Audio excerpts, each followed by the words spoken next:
শেষ রাতে আকাশের দিকে তাকিয়ে একটি দোয়া পড়লে সকল পাপ ক্ষমা হবে এবং আপনি আল্লাহর কাছে যেই দোয়া করবেন সেই দোয়াই কবুল হবে। আপনি এই দোয়াটা অবশ্যই পড়বেন। নবীজি সাল্লাল্লাহু আলাইহি ওয়াসাল্লাম আমাদেরকে শিক্ষা দিয়েছেন।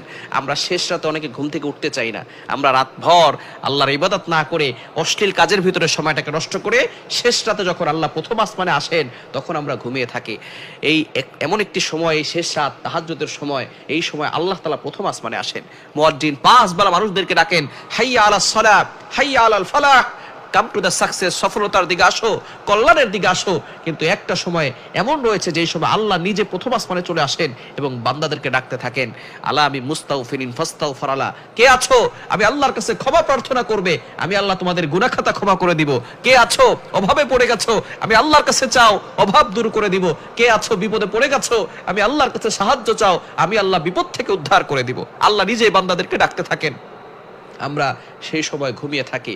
এই শেষ রাতে আপনি যদি উঠতে পারেন, উঠে আপনি যদি 2 রাকাত নফল নামাজ পড়তে পারেন আলহামদুলিল্লাহ ভালো। যদি সেই সুযোগ না থাকে আপনি আকাশের দিকে তাকাবেন, আকাশ যদি সেখানে নাও থাকে উপরের দিকে তাকিয়ে আপনি এই দোয়াটা পড়বেন। আল্লাহ পাক রব্বুল আলামিন অবশ্যই আপনাকে এই বিপদ থেকে হেফাজত করবেন, আপনার দোয়াগুলো কবুল করবেন এবং গুনাহ খাতাগুলো ক্ষমা করে দিবেন। যারা ঘরের ভিতরে থাকেন তারা তো আর আকাশ দেখতে পাচ্ছেন না, এখন আকাশ দেখতে হলে আবার বের হতে হবে, কষ্ট করতে হবে। কষ্ট না করে শুধু উপরের দিকে তাকিয়ে আপনি এই দোয়াটা পড়বেন। দোয়াটি হচ্ছে লা ইলাহা ইল্লাল্লাহু ওয়াহদাহু লা শারীকা লাহু লাহুল মুলকু ওয়া লাহুল হামদু ওয়া হুয়া আলা কুল্লি শাইইন কাদির সুবহানাল্লাহি ওয়াল হামদুলিল্লাহি ওয়া লা ইলাহা ইল্লাল্লাহু ওয়াল্লাহু আকবার ওয়া লা হাওলা ওয়া লা কুওয়াতা ইল্লা বিল্লাহিল আলিয়্যিল আযীম রব্বিগফিরলি রব্বিগফিরলি। এতটুকু হচ্ছে দোয়া। এগুলো কিন্তু সব আমাদের পরিচিত বাক্য। লা ইলাহা ইল্লাল্লাহু ওয়াহদাহু লা শারীকা লাহু লাহুল মুলকু ওয়া লাহুল হামদু ওয়া হুয়া আলা কুল্লি শাইইন কাদির, এটা তো আমরা সকলেই জানি। এরপর হচ্ছে সুবহানাল্লাহ, আলহামদুলিল্লাহ, লা ইলাহা ইল্লাল্লাহ, আল্লাহু আকবার। এরপর হচ্ছে লা হাওলা ওয়া লা কুওয়াতা ইল্লা বিল্লাহিল আলিয়্যিল আযীম। এটাই হচ্ছে দোয়া। মূলত এটা একসাথে পড়লে এভাবে পড়তে হয়, লা ইলাহা ইল্লাল্লাহু ওয়াহদাহু লা শারীকা লাহু লাহুল মুলকু ওয়া লাহুল হামদু ওয়া হুয়া আলা কুল্লি শাইইন কাদির।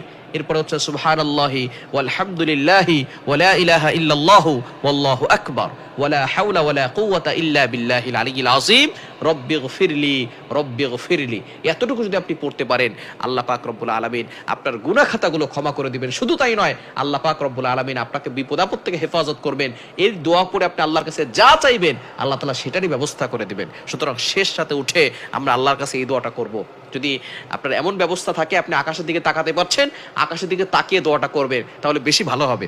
কেননা নবীজি সাল্লাল্লাহু আলাইহি সাল্লাম বৃষ্টির সময় আসলে তিনি বৃষ্টিতে হাত দিতেন, হাত দিয়ে দোয়া করতেন, বৃষ্টিতে ভিজতেন। আমরা তো বৃষ্টিতে ভেজা যে একটা সুন্নত এটা আমরা ভুলেই গেছি।